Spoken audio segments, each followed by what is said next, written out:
Hello friends, welcome back. This is Sachin Pandey and I welcome you all in my YouTube channel. In previous videos, we have covered so many topics of grammar basics, English grammar basics. In those videos, we have covered all parts of speeches, noun, pronoun, adjective, verbs, adverb, preposition, conjunction and interjection. We have also studied about sentences, types of sentences, verbs, kinds of verbs, classification of verbs. All these basics of grammar we have covered in detail.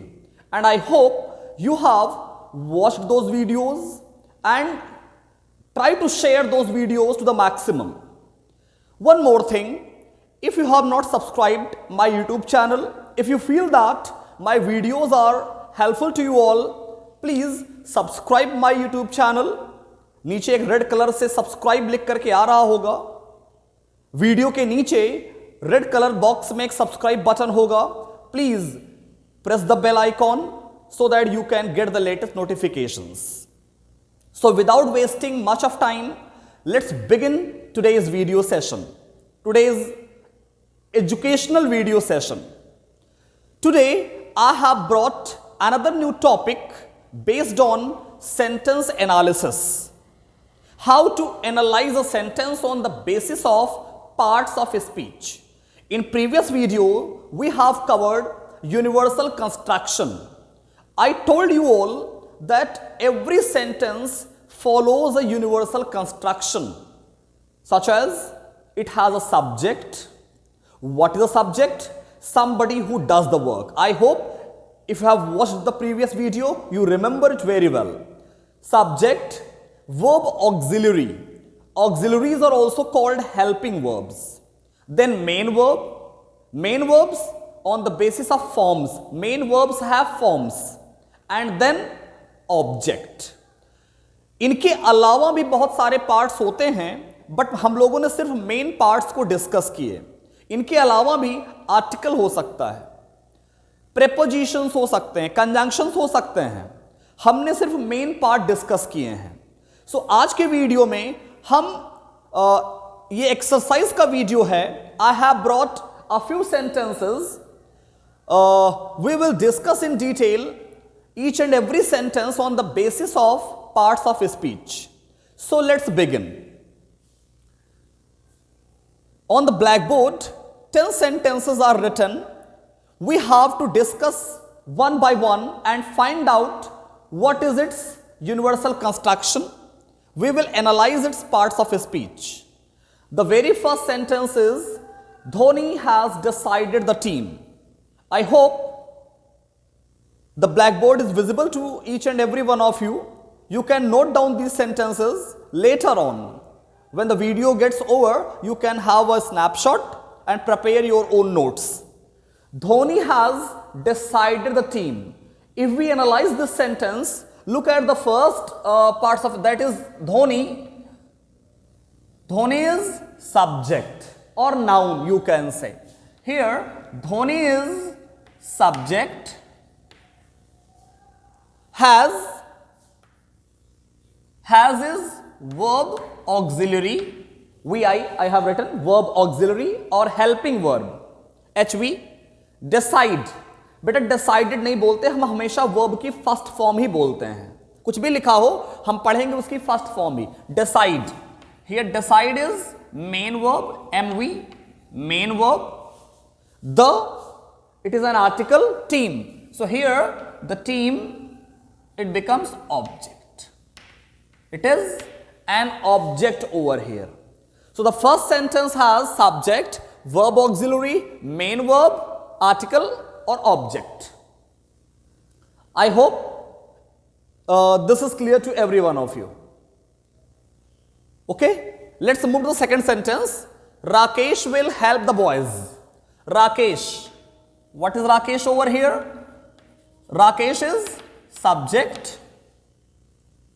Will, बताया था हमने, is, am, are, was, were, has, have, can, could, may, might, do, does, did. ये सारे will, would, shall, should, used to, must, ये सारे के सारे auxiliary verbs होती हैं. So will is verb auxiliary over here or helping verb. Help, main verb. I hope you're getting me. Main verb, the boys. Here the boys is object. बोलो हाँ. The boys object. Fine. Subject, verb auxiliary, main verb, object. Is that clear? Next sentence, third sentence. My friend Rahul is writing a book. Here I have written two sentences, and out of these two, only one is correct. One is grammatically incorrect. We have to find out the logic, proper reason, which one is correct and why, which one is incorrect and why. देखिए बेटा, मैं जो कह दूं आप मान मत लिया करिए. मैं हर वीडियो में कहता हूं कि मैं जो बताऊं आपको उसे मान नहीं लेना है, आपको उसे जानना है, समझना है. मैं जो कहूंगा अगर आप उसे मान लोगे तो मानना तो एक सुपरस्टिशन है. आप सुपरस्टिशियस हो, आपने कोई बात मान ली, अंधविश्वास है, आपने मान लिया. मानिए मत. Try to unravel its meaning. Logically उस चीज को समझिए, उसके पीछे का लॉजिक क्या है, रीजन क्या है, उसको एनालाइज करिए, और जब तक सेटिस्फाई मत हो जाइए पढ़ते रहिए. Grammar is just like mathematics. Maths के रूल जैसे आप भूल जाते हो तो इक्वेशन को सॉल्व नहीं कर पाते, सेम वही ग्रामर में भी है. Grammar has its own rules. तो आपको इन रूल्स पर फोकस करना पड़ेगा, वर्क करना पड़ेगा, मेहनत करनी पड़ेगी. You need to strengthen your roots. जो ग्रामर की रूट्स हैं आप उन पर काम करिए. The same thing I am doing over here. So my friend Rahul is writing a book और Rahul my friend is writing a book. Which one is correct? I am telling. अब आप देखो बेटा, एक नया वर्ड मैं आपको बताऊंगा, attribute. What is attribute? Attribute is the additional information of a subject. दोनों वर्ड्स को फोकस करिए, माइंड में रखिए. I told attribute. Attribute can be also called additional information. किसकी? सब्जेक्ट की. Additional information of a subject. Rule ये कहता है बेटा कि additional information always comes after the subject. If additional information is written before the subject, that sentence will be grammatically incorrect. Point to be noted. Additional information यानी attribute कभी भी noun से पहले नहीं आएगा. वो जब भी आएगा, जहां भी आएगा, noun के बाद ही आएगा. For example, आप देखिए, my friend राहुल. अब आप तो इतना समझ गए हो कि सब्जेक्ट कहां है. Subject is Rahul. Who is writing the book? Rahul. लेकिन राहुल का एट्रीब्यूट क्या था? माई फ्रेंड राहुल. तो एट्रीब्यूट पहले कैसे आ सकता है? अभी थोड़ी देर पहले मैंने बताया, एट्रीब्यूट हमेशा नाउन के बाद आता है, आना भी चाहिए. यहां पर देखिए एट्रीब्यूट पहले आ गया है, जो कि सेंटेंस यहीं से रॉन्ग हो गया. हम इसको डिस्कस करेंगे ही नहीं. रूल मैंने देखिए वहां लिखा है, real information comes first. Real information यानी सब्जेक्ट. हम इसको क्या कह सकते हैं? सब्जेक्ट कह सकते हैं. Subject comes first, additional information comes later. तो जो कंस्ट्रक्शन बना भाई साहब, कंस्ट्रक्शन जो बनेगा, first of all subject comes, then the additional information और एट्रीब्यूट. दोनों वर्ड बेटा सेम है. एडिशनल इंफॉर्मेशन कह लीजिए, एट्रीब्यूट. इतना माइंड में रखिए, additional information is called attribute, attribute is called additional information. जो कि कब आना चाहिए? सब्जेक्ट के बाद आना चाहिए. तो दूसरा सेंटेंस देखिए, राहुल माई फ्रेंड. राहुल कौन है? राहुल का एट्रीब्यूट है, मेरा दोस्त है. राहुल का ये एट्रीब्यूट है. देखिए बाद में आया है, नाउन के बाद आया है. तो कंस्ट्रक्शन को डिस्कस करें. Rahul, Rahul is subject or it can be called a noun. My friend, here my friend is attribute. समझ में आया? बोलो हाँ. My friend attribute is verb auxiliary is verb auxiliary, right, writing नहीं बोलेंगे, अभी मैंने बताया वर्ब की फर्स्ट फॉर्म ही बोलते हैं. Right is main verb. A book, here a book is ये आर्टिकल है and book is object. So I hope universal construction is clear. आपको एक नया वर्ड मिला, एक नई बात पता चली कि सेंटेंस में एट्रीब्यूट्स भी होते हैं, एडिशनल इंफॉर्मेशन भी होती है. अगला देखो, द ग्रेट अकबर रूल्ड मैजेस्टिकली. बेटा कई बार लोग गलती से 99% स्टूडेंट्स ये समझ नहीं पाते. कुछ चीजें मैं आपको और बता दूं बेटा, आई होप आप उसको माइंड में रखेंगे फ्यूचर में. एंटर के साथ आप कभी भी इन और इनटू मत लगाइएगा गलती से भी. ये 99.9% ऑफ टाइम स्टूडेंट्स मिस्टेक करते हैं. वो एंटर के साथ या तो इन लगा देंगे या तो इनटू लगा देंगे. Teacher entered in the room ऐसे लिख देंगे वो. The teacher entered into the room, चाहे इन लगाओ इनटू, ये गलत है. एंटर अपने आप में ही सफिशिएंट वर्ड है. आप क्या लिखोगे? The teacher entered the room, the teacher entered the class, my father entered the room. समझ में आया? एंटर के साथ नो इन और इनटू. रिटर्न के साथ कभी भी बैक का यूज नहीं होता. कम बैक हो सकता है, गो बैक हो सकता है, रिटर्न बैक कभी नहीं होता. लास्ट थिंग माइंड में रखिएगा इन सारी चीजों को. एंटर के साथ इन और इनटू नहीं, रिटर्न के साथ बैक का यूज आप कभी नहीं करेंगे. ये मैं आपको ऐसे पॉइंट्स बताता चलूंगा जिसको आप माइंड में रखिएगा. अगला देखिए, अक्सर बुक्स में लिखा रहता है Akbar the great, Akbar the great और द ग्रेट अकबर. अभी हमने बताया कि noun comes first, attribute comes later. तो अगर कहीं भी लिखा रहे आपको द ग्रेट अकबर, अकबर तो नाउन है, द ग्रेट उसका एक्ट, यानी ये सेंटेंस भी रॉन्ग है. सेंटेंस इज रॉन्ग बिकॉज आप रीजन क्या दोगे, लॉजिक क्या दोगे? अगर कोई कहे कैसे गलत कह सकते हो तो आप बताओगे कि here attribute is written, Akbar का एट्रीब्यूट है the great. Attribute is written before the noun which makes it grammatically incorrect.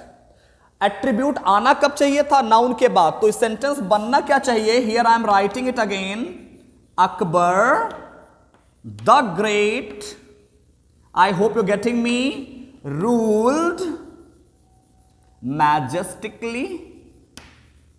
कितना इजी है देखिए. पहले नाउन आना चाहिए, फिर उसका एट्रीब्यूट आना चाहिए. देखिए अकबर नाउन हो गया, द ग्रेट उसका attribute, rule main verb, majestically कैसे एडजेक्टिव आ गया है इसमें, मैजेस्टिकली. कंस्ट्रक्शन क्लियर हुआ. नेक्स्ट आते हैं, mister Sharma the professor will take the responsibility.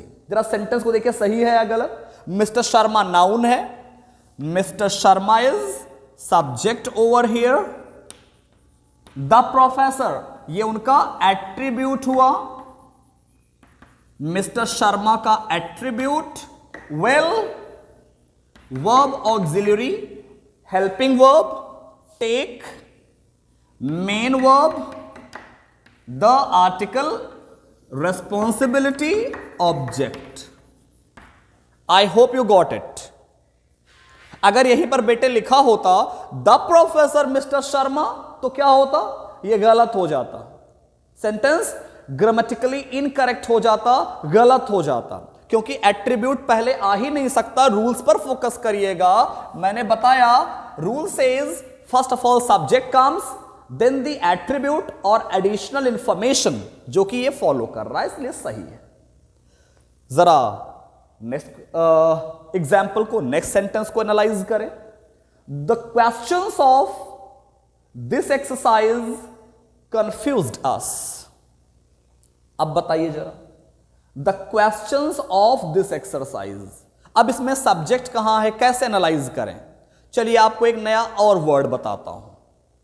एक नया, पहले समझें बेटा, नया वर्ड हम यहां पर मैंने लिखा भी हुआ है, पार्टिटिव और एडजंक्ट. पार्टिटिव और एडजंक्ट पहचानना बहुत इजी है. अभी मैंने, अगर आपने एट्रीब्यूट, मैं अज्यूम कर रहा हूं कि आपने एट्रीब्यूट समझ लिया है, किस सेंटेंस में एट्रीब्यूट है, जो इंफॉर्मेशन नाउन की ही देता है, लेकिन नाउन के बाद आता है, ठीक है। अब आते हैं पार्टिटिव पर। पार्टिटिव इज ऑल्सो कॉल्ड एडजंक्ट। बेटा डी साइलेंट है, जैसे मैथ्स में आपने एडजेसेंट एंगल आपके मैथ्स टीचर ने जरूर पढ़ाया होगा, एडजेसेंट। सो चाहे उसको आप पार्टिटिव बोल लो, चाहे आप उसको एडजंक्ट बोल लो। होता क्या है सर ये?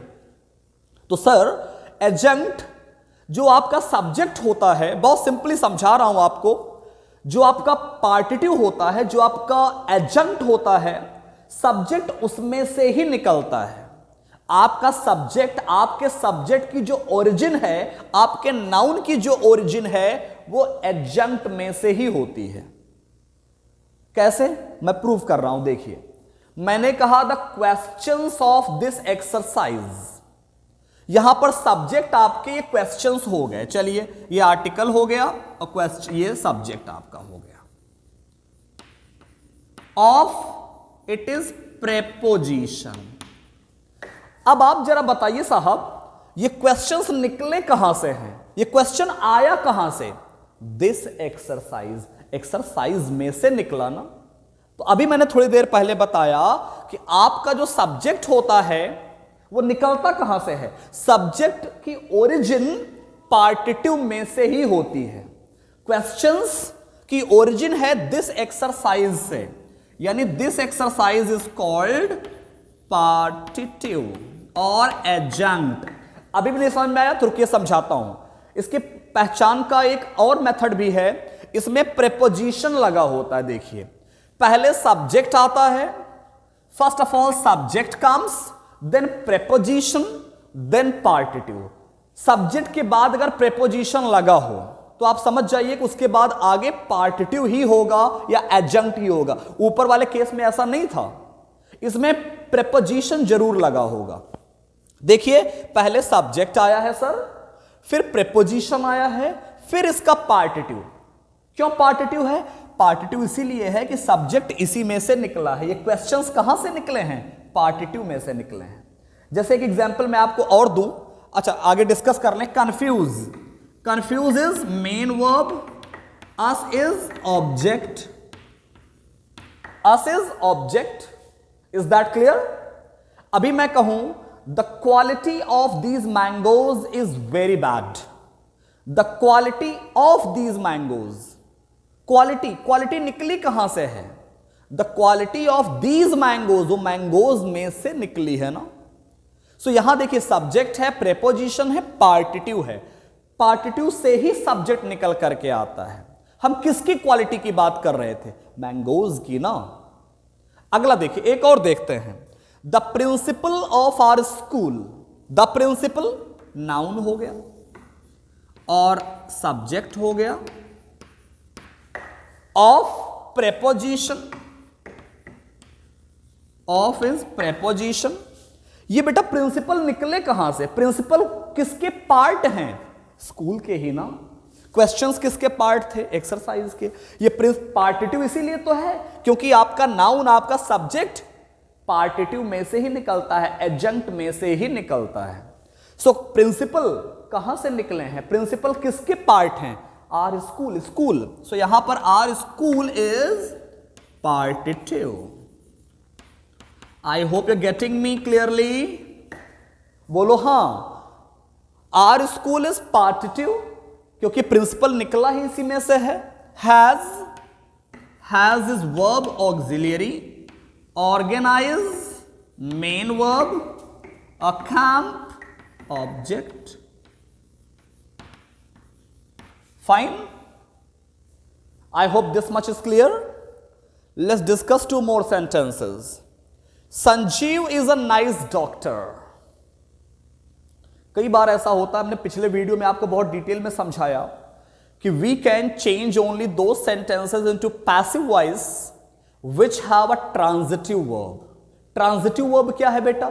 The verb that affects the object.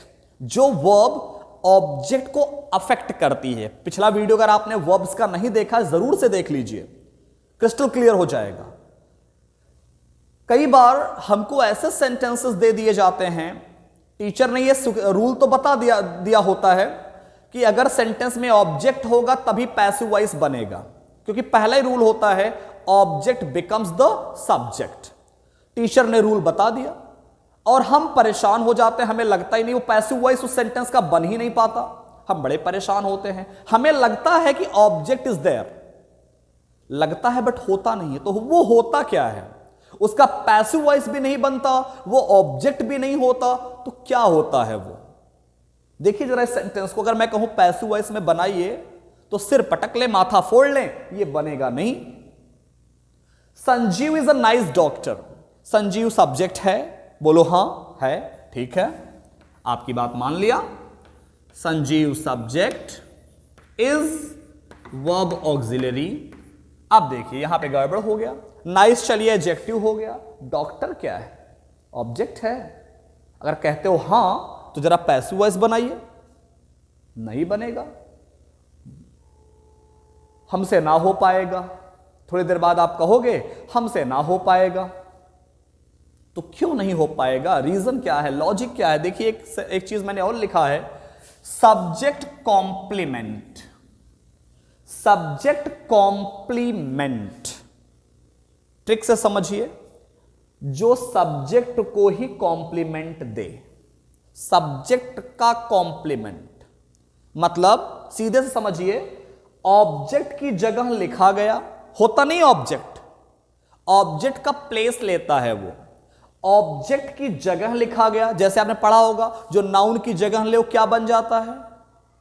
Noun तो बन नहीं जाएगा ना, प्रोनाउन हो जाता है। ऑब्जेक्ट की जगह लिखा गया, सब्जेक्ट की इंफॉर्मेशन देने वाला। अगर आप देखते हो कि लग तो यार ऑब्जेक्ट रहा है, बट वो किसके बारे में इंफॉर्मेशन दे रहा है? It is giving the information of the noun, it is giving the information of the subject.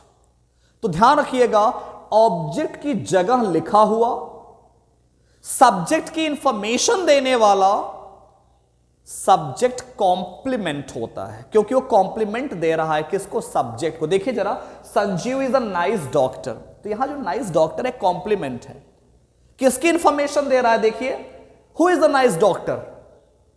Sanjeev. Sanjeev को कॉम्प्लीमेंट किसने दिया कि डॉक्टर कौन है? संजीव है। तो यहां पर a nice doctor, it becomes subject complement. Adjective तो था ही नाइस, लेकिन सब्जेक्ट कॉम्प्लीमेंट बन गया। एक और देखते हैं साहब, माधुरी बिकेम एन एक्ट्रेस।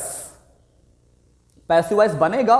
बिल्कुल नहीं बनेगा, हमसे ना हो पाएगा। माधुरी मान लेते हैं आपकी बात, सब्जेक्ट है, नाउन है। Became, become, became, become, become, it is main verb. An actress, who is an actress? Madhuri. Who became an actress? Madhuri. तो जो ये एक्ट्रेस है, किसकी इंफॉर्मेशन है? कौन है एक्ट्रेस? इसने इंफॉर्मेशन किसकी दी? माधुरी की। माधुरी के बारे में कॉम्प्लीमेंट दे रहा है, माधुरी के बारे में बता रहा है। That is why it is called subject complement. Fine, I hope I am clear.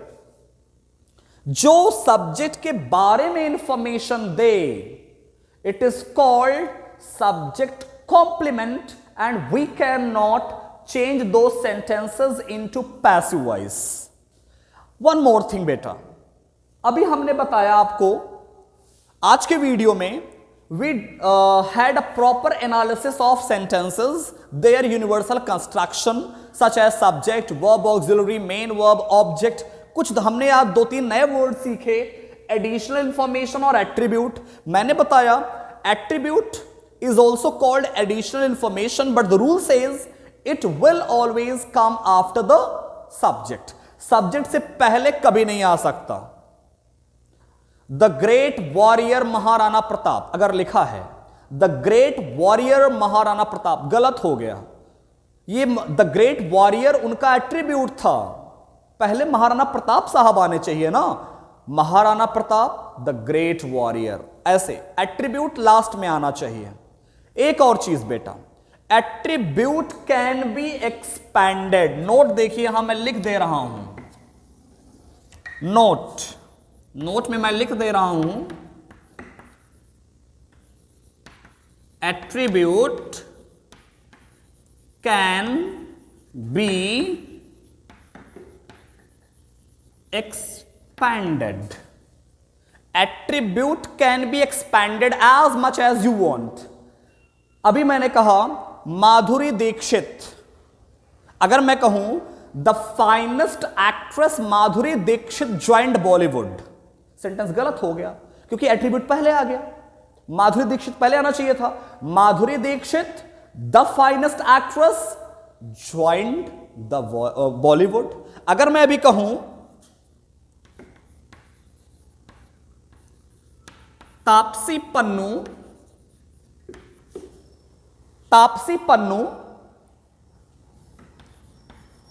The who